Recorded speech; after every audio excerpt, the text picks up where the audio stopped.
Now, there are only a few things in life that really get me excited. Photography, overlanding, watching my kid grow up, and knitting sweaters for my cats. You're really weird. Well, and since this is a photography video, let's zero in on the first item on that list. Now, on a normal day, there are plenty of photography-related stories to discuss. A new action camera here, a awesome camera bag there. And we'll discuss these items like this here in a moment, but the big news will come a little bit later. Well, not really news. It's a rumor. You know what? It's big either way. About a pairing of a vintage Canon camera body with a modern EOS R capabilities. That's what I'm really stoked about. So let's wrap up this intro and get to today's episode of Another Reason to Love Living in LA. Now, DJI's new Osmo Pocket 3 looks like it fits the part of an all-in-one vlogging camera actually quite nicely. On one hand, it's, look at this thing. It's small enough to fit in your pocket. Yeah, on the other hand, it's got a camera with a Type 1-inch sensor, a gimbal, video capabilities up to 4K 120. Not bad, right? And that's really just the start. Now, the Pocket 3 is roughly, when you look at it, it's the same size as the predecessor, the Pocket 2, but DJI has really done a good job squeezing in more features into the Pocket 3. Bro, it's pretty small. For example, when you look at this thing, there is a built-in joystick and a larger 2-inch rotating OLED touchscreen as well, which will allow you to quickly shoot horizontally or vertical videos and photos. DJI really seems to be pursuing its place at the head of the action camera vlogging genre. So for example, though the video resolution maxes out at 4K 120, you can choose 4K 60, 2.7K, and 1080p to tailor the quality of the video to the intended display modality. 1080p for social media, for example, and 4K for creating high-resolution videos. Now, not only that, but DJI has also incorporated a low-light video mode that can capture video at up to 4K 30, making it an ideal option for action sequences or vlogging at twilight or darker indoor settings. But there's more. Now, the camera is also able to adjust the exposure for different skin tones and comes with a 10-bit D-Log M and 10-bit HLG color modes for good measure as well. And for all you photographers out there, DJI didn't forget about you. Good to hear, good to hear. Now, the Pocket 3 can take 9.4 megapixel images with 20 millimeter equivalent f2 lens. Now, the newer, larger 1-inch sensor is really going to help the camera out for better ability to capture shallow depth of field as well. But I mean, if you want my 2 cents with something like this, look, many of you know, I've been using GoPros for, a 10, 12 years. I've utilized a lot of the other action cameras on the market, from Insta360, DJI, this and that. In my 2 cents, these are action cameras. These are designed for video. It's funny, as we were talking about this news piece here earlier with my editorial team, I was like, man, I don't think I've ever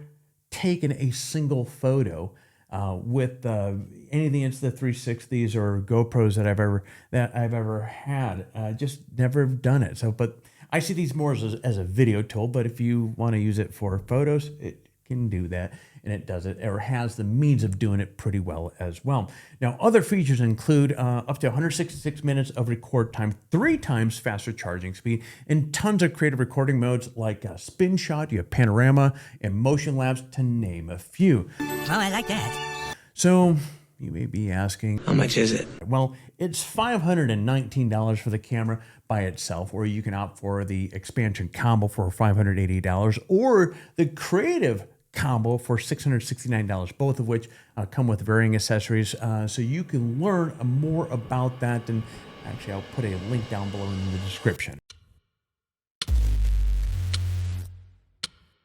Now, if you've been subscribed to this channel for a while, you've no doubt seen videos in my feed discussing how much I love my Peter McKinnon and Nomatic camera backpack. And, well, if you haven't seen any of those videos, you really need to do some serious evaluation about your priorities. Otherwise, We have sort of a problem here. in all seriousness, the backpack is one of my favorite bags of all time. So obviously, yeah, I'm very excited about what Peter and Nomatic have in store with their new bags. Tell us more.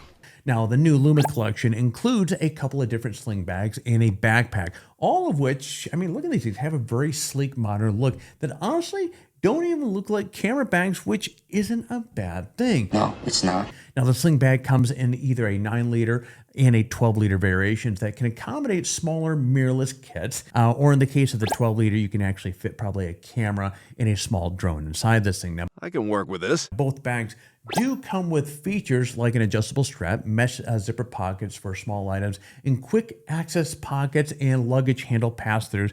And they're water resistant as well. Now, the backpack offers 18 liters of space. So, I mean, in all reality, it is significantly smaller than my 25-liter bag. However, there's still more than enough room for a camera, a couple lenses, and associated gear. It'll even accommodate up to a 16-inch laptop. As you'd expect with Peter McKinnon and Nomatic, they have really prioritized the ease of use for photographers. So, for example, the bag has 3 different access points. You have on the top, the side, and also on the front. So you can really get access to your gear really quickly. Now, what's more is the bag's main compartment has customizable camera gear organizers, so you can keep all your gear nice and tidy right where you want. Now, the organizer is also removable, so you can use the bag as a more traditional backpack when you are around hunting for that next great photo. Now, I'll put a link to Luma Collection's Kickstarter page in the description below so you can learn more about this. And as you'll see, the project has already surpassed that $100,000 goal, which they had, which is really not really surprising considering the quality of this collaboration and what they've done in the past.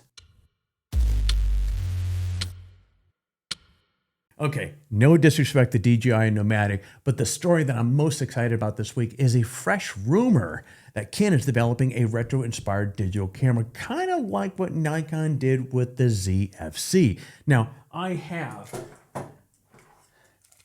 many of you have seen this before on the channel. I have a Canon AE1. Now, the camera I got from Adorama last year, I want to say I spent $85 on this thing. And the lens, which is a 35 to 105, I picked up off of eBay with the original case and packaging. I think I got it for $40. I got a steal on this. Absolutely love this camera. Anyways, this camera I really enjoy getting out there and shooting with. So the potential marriage of between a vintage good looks like a camera like this and the modern capabilities of an EOS R family camera is very exciting. I'm so excited! Now, apparently, Canon asked select Chinese customers how interested they would be in a retro-inspired digital camera. So, in the post on Weibo, respondents could choose from 4 different vintage cameras for kind of inspiration: the AE1, the F1, the P, and the QL17. Now, personally, Canon, I'm all for the AE1 fans, so you want my vote? This is my vote right here.